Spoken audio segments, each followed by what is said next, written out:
Hey guys, it's Jake, and today we're doing yet another video about Rainbow Six Siege. And today's topic is if it's worth in 2025. We'll be talking about the history of the game and the operators and showcasing availabilities. We'll also see gameplay of the maps. Let's get into it. This game was released to the public in 2015.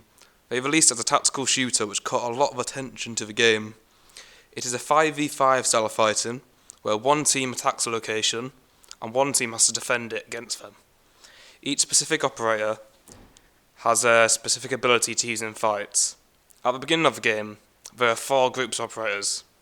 These were SAS, FBI SWAT, GIGN, GSG-9, and Spetsnaz. These are based off real army teams. Another game, The Division, made by the same company as this one, is very similar, but in that game, you can fight alone and use AIs. However, in Rainbow, you gotta use your teammates as advantage. Now let's showcase some operators. First one from attacking team is Sledge. His ability is a sledgehammer. He can open up soft walls. He is useful against angles into a bomb site, like in this clip. The weapons he has is the shotgun, the L85A2, which is the AR, and 2 pistols. He also has frag grenades, impact nades. The next operator we have is Mute. He has a shotgun, and for his secondary he has a pistol and an SMG. He also has a nitrocell, and his main gadget stops electronics things from going on, like a breach charge in this clip here. He also blocks drones which are used to gather intel on the game. Rainbow has plenty of maps you have access to. In total there's 25 of them, which is quite a lot to remember if you're going to play it properly. At the very beginning of the game there's only 11, but as they expanded the game, they had to expand the maps to complement different playstyles. Some maps are close quarters, as in house. This is most beneficial for SMGs and shotguns, because of how close the corners are and corridors. But other maps are bigger, for example Hereford Base.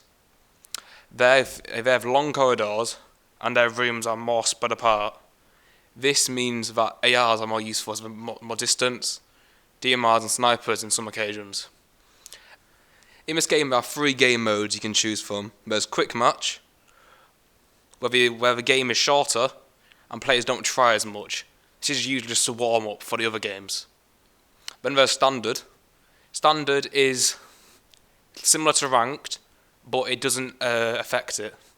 People tend to try more in this game mode, and they're more aggressive and more strategy wise. Then the next one is Ranked. This is similar to Standard, but you get a choice to ban 2 maps, and you get to choose one of them. You also get a chance to ban 1 attacker and 1 defender on each team. So in total 4 people get banned to play. This affects, if you win or lose a game, it gets affected by your rank. It goes from lowest to copper, and the highest to champion. Each rank or person is different. Coppers are usually fresh to the game, they're new to the game, such as they don't know exactly what to do yet and where to go. But as you move up, people get more advanced and more skilled. This can be challenging if you're trying to get up. When you win a game, you increase your rank. So you could go from Copper 4 to Copper 3. But if you lose a game, you can go down from Copper 3 to Copper 4, which is very struggling. I would recommend using 5 of your friends that are good to play with you. It's better so you can have more communication and you can do more strategies. Whereas if you go in there by yourself, you have fought other people which you don't know, and they can't use your strategies. And sometimes all you need to do is a strategy to win the game. My impression of the game is that it's a good tactical shooter. The game just doesn't rely on good shooting skills. You need to have a balance of shooting and map knowledge. The only negative I can see about this game is it isn't friendly for new players, as it isn't a learning phase anymore. They used to have Terrorist Hunter game mode, I'll put you against AIs. This was useful as you could learn weapons, you could learn operators, and also learn maps. But they've now added another feature where you can train, you can go maps, You can go against AIs to help you practice and get better at the game. Sometimes the games aren't fair. Sometimes new players can be put with experienced players, which in some situations don't go well. And the new people get bummed out and they don't like that they're getting killed constantly and they can't do anything about it. Is the game worth it? Rainbow's a game I'd recommend, but playing the learning curve is hard. You have to deal with the fact that people are not going to be nice to you in the game. They won't be fair. They'll do anything to win. It's recommended to have friends play the game as well. You can have more fun with it. You can mess about with your friends whilst trying to win a game.